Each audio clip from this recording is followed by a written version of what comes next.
Hey guys, I hope all of you are fine and doing well. Welcome back to my channel with another very beautiful video of hand embroidery designs for dresses.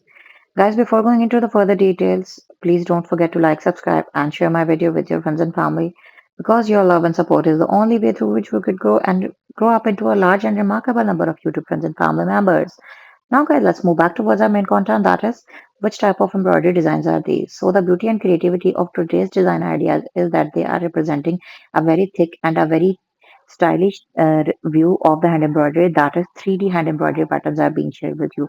How you can create a 3D hand embroidery look? I would recommend you to use thick embroidery wool that gives a more sleek, 3D, thick, and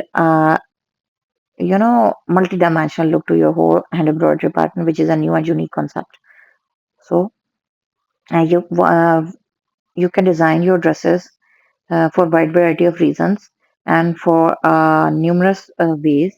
Like you can design your blouses, you can design your frocks, shirts, kurti, tops, as per your choice of interest.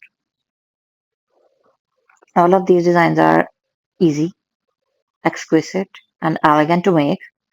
I would recommend you to do try these patterns and share your experiences with us that which design you liked and tried and what was the final output or final product of your whole design pattern. And guys, in the comment section, let us know that what you want us to share with you in our new and more upcoming videos. Until then, guys, take care and thank you so much for watching. Stay tuned for more new upcoming videos.